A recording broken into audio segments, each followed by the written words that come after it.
I was in a place called Yallo in Afar in 1973. My life totally changed because as a nurse, I saw people starve to death. I didn't know that could possibly happen. I had no imagination about that when I was living in Sydney. One mother brought me the baby in the early morning, that baby died. The child in the midday, that child died, and the child at sunset died. 3 children from one family, from one mother, dying of malnutrition. I just could not take the idea of this amazing amount of injustice.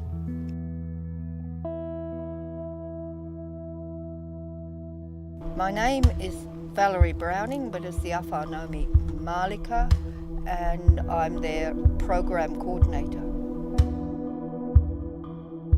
The Afar, by history and by their environment and by everything that you can, makes them up, they're pastoralists.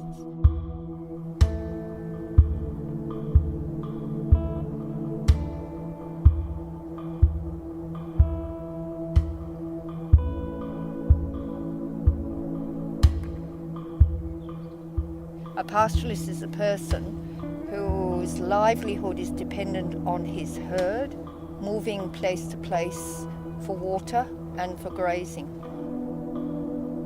Afar are actually, to my mind, having lived with them for 30 years, ecologists. They love their environment backwards. They know every tree, every grass, every rock, everything about their environment. They want to preserve it. And they have rules and regulations in their tradition to do that. And that's really why they do move, so that at any one time they don't destroy the environment of the trees, the grass, the whatever's around. They move on to let it rejuvenate.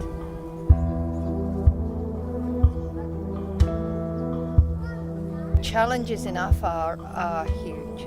Climate change is as obvious as breathing here. It's really, really here. Temperatures are higher. Rain seasons have gone from 4 a year down to 2. Rain seasons are much more violent. A lot of people die of lightning strike. It's a lot different than when I came. I've been here 30 years. When I came, they had so much milk from their animals that they were able to literally play with it. Today, maybe 6 months of the year, children, mothers, everybody are not drinking milk. And so we've gone from being very well off to being a community who are living in malnutrition, threatened by thirst, threatened by the herd loss itself, and not being able to get into the market. So that opens a whole thing of their challenges. Very few Afar drink protected water, so diseases spread easily.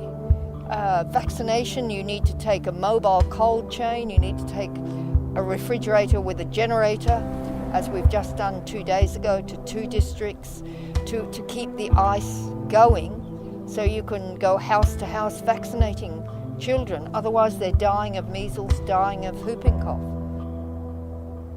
Abdar came into a world of challenges.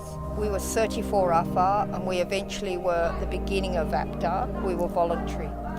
We came into a community of pastoralists who'd never learned to read and write before, never had education, never had health, and were not connected to the cash market. We work where the government doesn't work.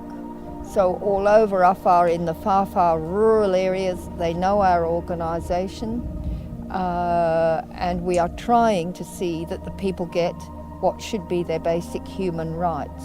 That's what we'd like to see.